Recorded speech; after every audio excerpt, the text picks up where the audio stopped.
you very much for having me today in this colloquium.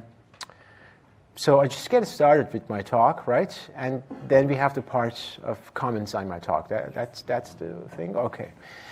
Okay, you see, it's on this hot topic, race mixing, and it is in the literature famous. There are some exceptions, but I think they are not seriously defending this. Most of the Kant scholars see and and defend the idea that Kant was really opposed to race mixing, and I'm going to talk about this today. Why is that the case? What was his reason? And in order to understand that, I need you to have a very short introduction into his theory of race or race account, at least for those who are not familiar with this part of Kantian philosophy or Kant. I think this is not working. Right. Okay. Perfect. So you see, here are the three main essays Kant wrote about the topic of race. He began with the topic in the so-called pre-critical period, 70-75, where he introduced a totally innovative series of lectures in Königsberg with the topic of geography and anthropology. And as the announcement for that series of lectures, he wrote his first essay on the topic of race of human beings. He revised that and republished that in 70-77. Okay. Afterwards, the second essay on race comes out in 70-85. Note that this is the year in which Kant published his first monography on ethics, namely Groundwork to the Metaphysics of Morals. And 3 years later, in the same year he published Critique of Practical Reason, he has published his third essay on the topic of race with this weird title, On the Use of Teleological Principles in Philosophy. Kant republished these essays on race repeatedly in 70-90s, and all three essays at once in 70-97 and 70-99. So note that he stopped lecturing in 70-96, which means until the end of his career, he was like, really stuck with this topic. He was very enthusiastic about this. He answered all the criticisms. There is another, for example, another short essay, which is Kant's reply to Herder. He criticized Kant's theory of race. So he got it all the time, and there is no way to say that at some point he stopped thinking about that. And these are only published writings by Kant. So if you take a look at on his lectures, you see that it's a permanent topic in all of the semesters he has taught. All right. This is a piece of background. Today I'm going to show you two things. First, that Kant's race theory hinges on his conception of race mixing, how he conceives of mixed races. And second, that I show you that he was opposed to interracial mixing, and then try to shed some light on his reasons on this, why he was so opposed to that. All right. But before doing that, maybe again a bit of background. Some Kant scholars, like Robert Bernasconi, I think they have sufficiently showed us that Kant was one of the most important scientific theorists of race in the history of race. So you have the use of the word back to the 16th century or something, but some Kant scholars, they show that he was the first one who really coined, the scientific semantics, the scientific word, and it was actually Kant who has influenced Johann Friedrich Blumenbach, not the other way around. And with Blumenbach, you have this whole history of race theories and all the details. So it was first Kant who introduced the concept and had some expectation about, the usefulness of the concept in natural theory, in theories of natural history, and above all, the classification within human beings. Now the question is, what does Kant actually wanted from this concept of race? And for that, I'm going to give you a very, very short introduction.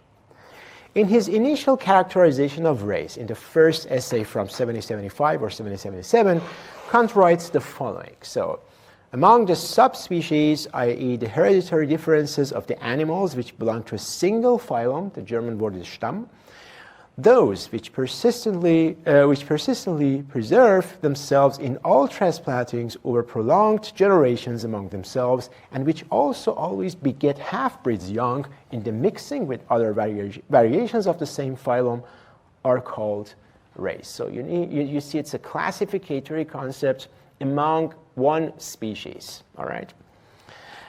And then he goes on in this way. N, I'm not going to read this out. He uses the word Negro in German and white, while not different kinds of human beings, are still two different races because each of the two perpetuates itself in all regions and both necessarily beget half-breeds, children, or blends with one another, and so on. So Kant believes that all human beings, despite their differences, belong to the same species by virtue of their interfertility, i.e. of generating fertile offspring with one another. And this is a thesis he actually follows according to Buffon. A single natural cause which could make such a unity of species intelligible is that, so for Kant, human beings must have originated from a single phylum. With other words, Kant is a monogenist. There is just one creation for all human beings. We are all the same species. And this was opposed to those who thought that there were many local creations of human beings. For example, Voltaire or Georg Forster, the word for this position is polygenism. Interestingly, though, polygenists at that time, they were really pioneer critics of the religion. So with polygenism, they wanted to criticize the biblical creational history. Yeah. But at the same time, and this is the contradictory stuff here, polygenism was a supportive theory for slaveholders, for colonialists, and so on. Okay? So, but that doesn't mean that Kant was against colonialists. I'm going to show you some passages here. But it's important to know that Kant was a very radical monogenist, and for that he had only scientific reasons. One of the reasons was Occam razor. He thought if he could explain the diversity between human beings with less causes, that would be the better theory of race. And this is what he did. So he thought, I quote, that polygenists needlessly multiplies the number of causes, unquote. That was his reason. Now, what remains to be made comprehensible are, however, the natural and permanent differences between humans, whatever their sex is. And this is one of the main works assigned to the concept of race in Kant's theory. Race is the name of a specific subdivision of human species in terms of their inevitable non-sexual differences. This is one of the jobs which the concept of race fulfills in this theory. The question is, how does race fulfill this task? This happens in Kant's theory with reference to 4 skin colors. He says white, black, copper red, and olive yellow. These mark genuine racial groups and serve, as Kant believes, sufficiently as a source of derivation of, I quote, all remaining hereditary ethnic characters, unquote. So Kant has a skin color-oriented theory of race. This is important. The 4 principal skin colors are in turn, Kant argues, the results of certain developmental processes which are an interaction of certain internal factors in the nature of human species in a hypothetical original shape. He calls these potentialities chyma, or germs, and natural predispositions. This is on the one hand. And on the other hand, some external environmental factors. Most importantly, the influence of air and sun, he says. So you have these potentialities within the nature of human beings, and then you have external factors, environmental factors. And in the interaction of these 2 elements, color skin emerges and you get your race. This is his point. So these internal features are like potentialities in Aristotelian language. Those external factors just actualize these potentialities. So the hypothetical original human being must have been distinct for all climates and every soil, says Kant, So various germs and predisposition must therefore have been laid ready in them. Germs and predispositions are thus potentialities, as I said, in original human beings, waiting on occasion to be either unfolded or restrained by external environmental conditions. Kant's conception of race contains furthermore another central idea, and I chose this passage for you. I read this out. Once a race like the current one had established itself through the long residence of its original people in certain regions, this race could not be transformed into another one through any further influences of the climate. Once a race has taken root and has suffocated the other germs, it resists all transformation. So this is an idea which Kant defends throughout his trilogy of race, in all lectures, all writings about race. I call it elsewhere the irreversibility thesis, meaning that once a race is founded, it remains always the same regardless of how the climate changes. So it's a solid thing, okay? In his second essay on race, Determination of the Concept of a Human Race, Kant offers more clarity about the method of his race theory, namely the use of reason in natural sciences. His aim is to determine the concept of race, I quote, before questioning experience about it, unquote. His goal is to make out a priori his concept following the maxim of reason in natural sciences, namely, we should assume certain dispositions to exist in nature in order that we can organize the manifold of phenomena and make sense of it in ways that could be verified by experiments, he says.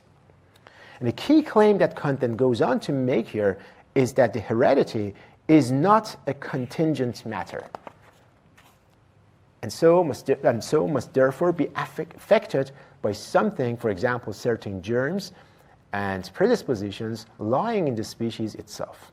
We observe, according to Kant, that the four differences in color are, I quote, the only ones among the hereditary characters that are unfailingly, the German word is unausbleiblich, hereditary, unquote. It is to make the necessity of this form of heredity comprehensible, Kant says, that he provides his account of race. So this is the second job. The conceptual determination is then the following. This is the official definition of race in Kant's writings. The concept of race is therefore the classificatory difference of the animals of one and the same phylum insofar as this difference is unfailingly hereditary. All right? He's not talking about sex, okay? You could use this definition with regards to sex, of course, or gender, if you like. Not gender, but sex. So, but note that all this is seen against the teleological background. Nature's care for the preservation of the species. Natural dispositions to all racial differences, I quote, must have lain necessarily in the germs of a single first phylum so that the latter would be suitable for the gradual population of the different regions of the world, unquote. Kant regards his conceptual determination proven and moreover useful as a principle of investigation in natural history, he says. But the question is, what reliable experiment could possibly show that the skin color-oriented races are unfailingly hereditary? The answer, Kant thinks, is the observation of half-breed generations. The weird German word is die Halbschichtige. We don't use that, halbschichtig, we don't use it. It's really kind of antique. So, first, half-breeds carrying colors of both parents, give us reason for a strong conjecture, he says, that the parents are of different races. If, however, I quote, the product of their mixing is always half-breed, then that conjecture becomes certainty, unquote. In other words, race stubbornly persists, and we see this in mixed races. The generation of half-breeds is not merely proof of monogenism, but also of the proper determination of the concept of race in terms of skin color. So the unfailingly heredity of color peculiarities from both parents is, I quote, the only true and at the same time sufficient touchstone for the difference of the races to which the parents belong and a proof of the unity of the phylum from which they originated, unquote. And finally, in his third essay on the topic of race, he delivers a rigid defense of his teleological method.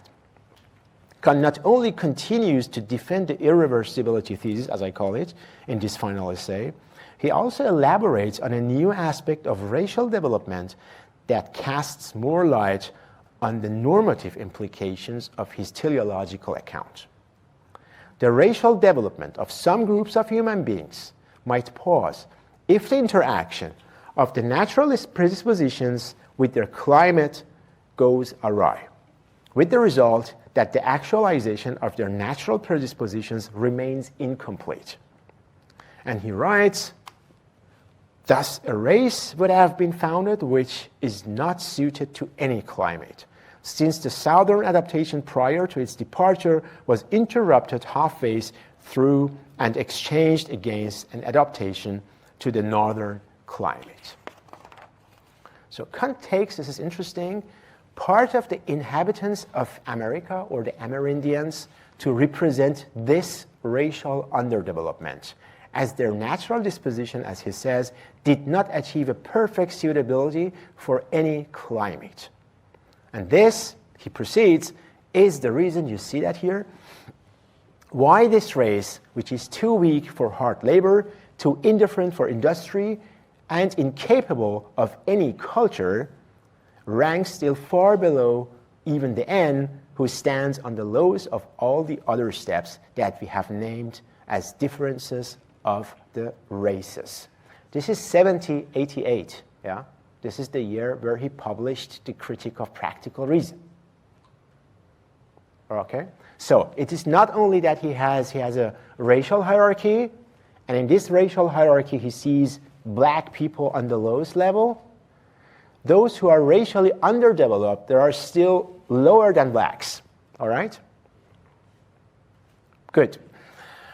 So that means racial actualization is a matter of degree, which, to be completed, needs time and favorable environmental conditions. A race development might be stuck in between.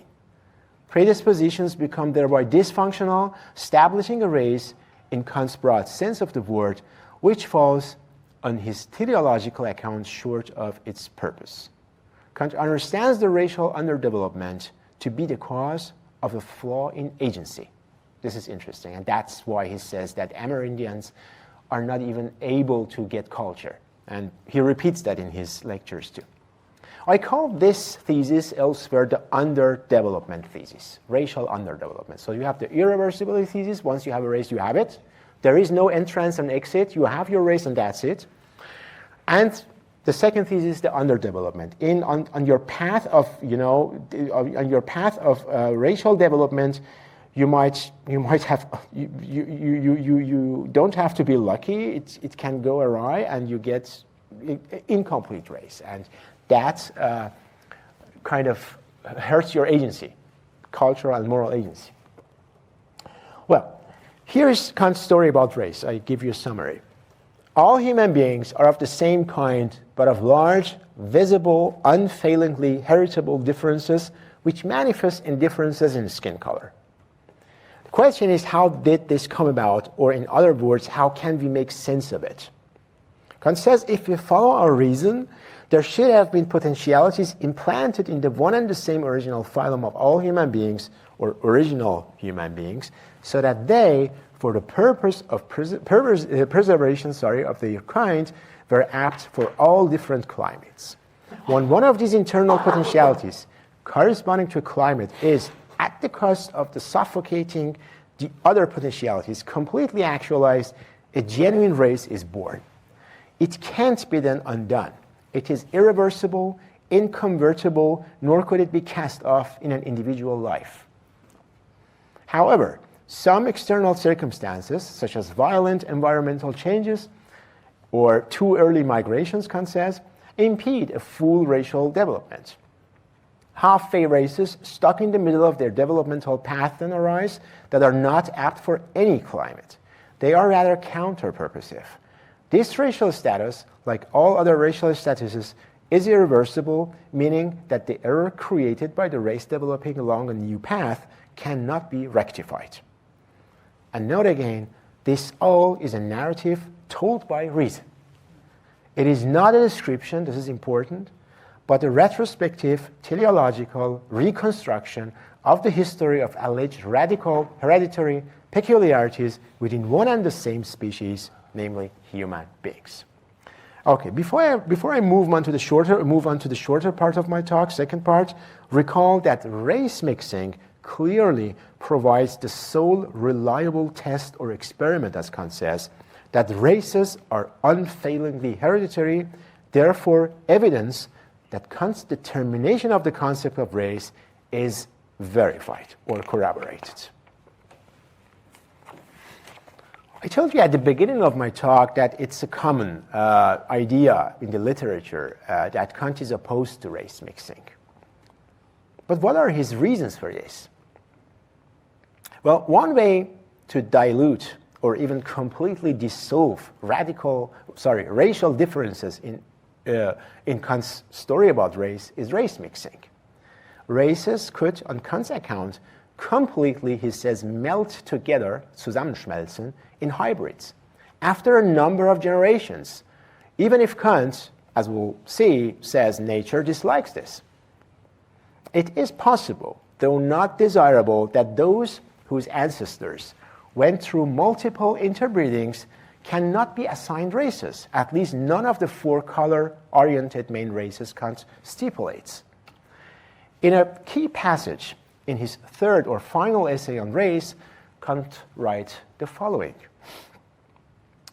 With respect to the varieties, this is again another technical term in Kant's philosophy, varieties are intra-racial differences.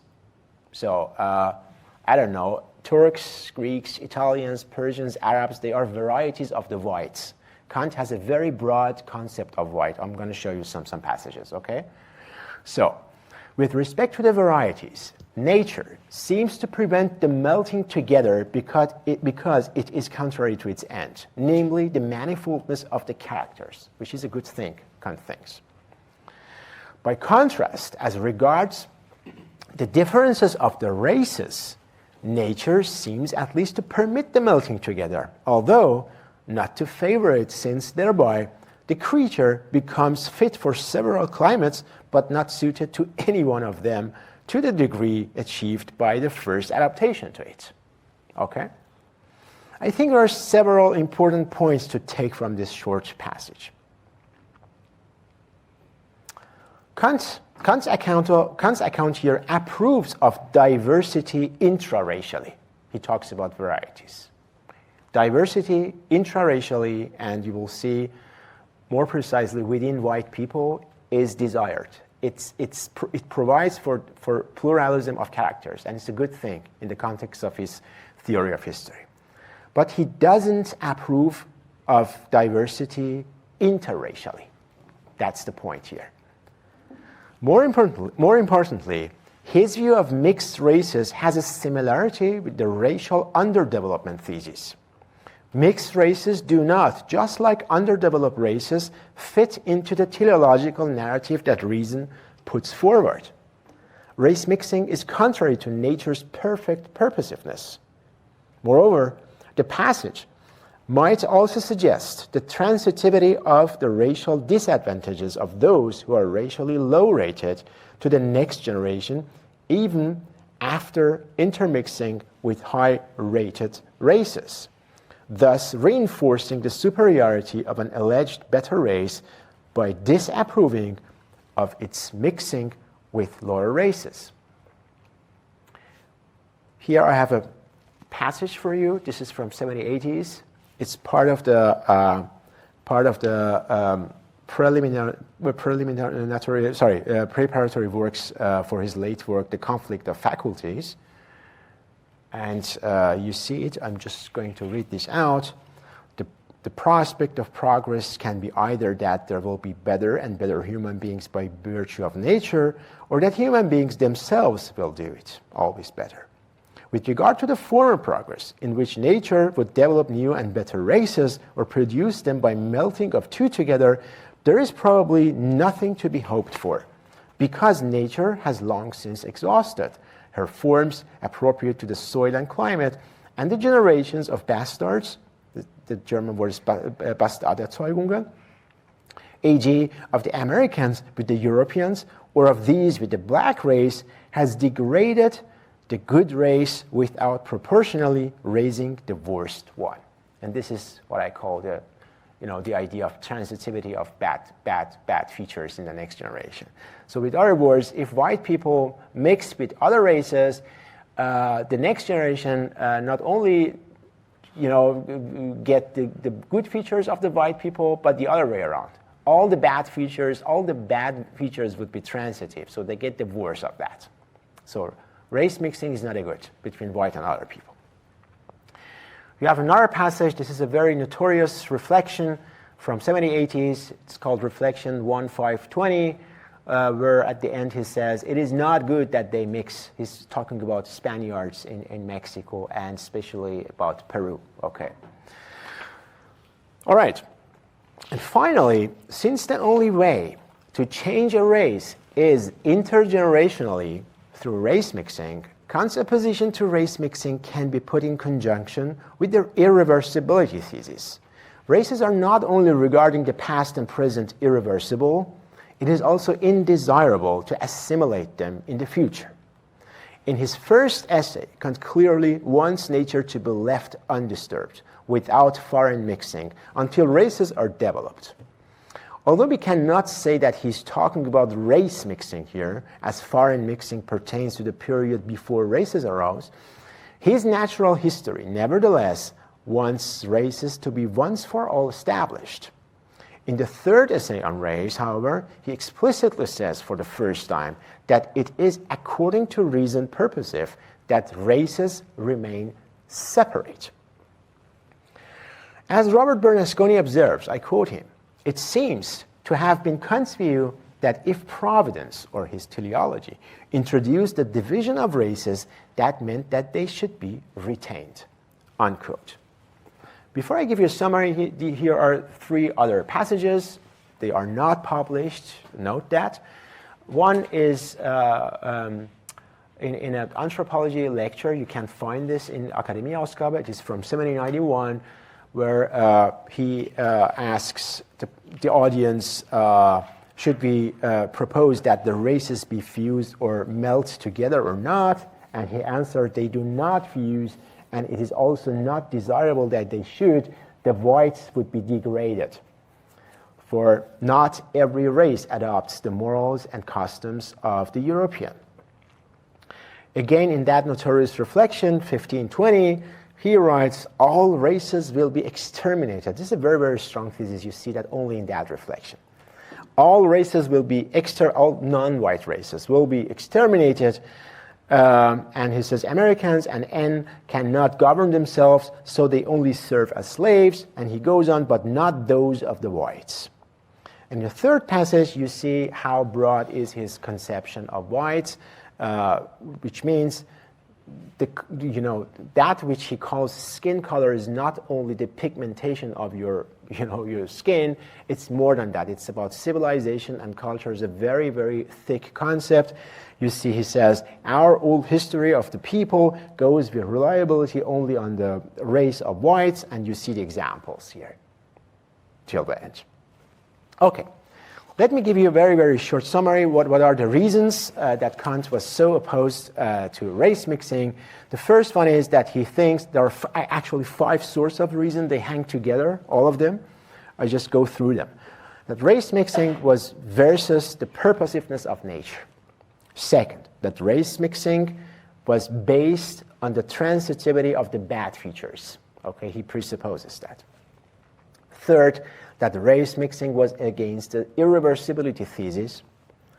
Fourth, that race mixing was similar to underdevelopment races. underdevelopment thesis, and therefore is a bad thing. And finally, race mixing, he thought, was against the superiority of the whites, especially European whites, within European whites, the mixing was desirable. So these 5 sorts of race. Okay, that's it. Thank you very much.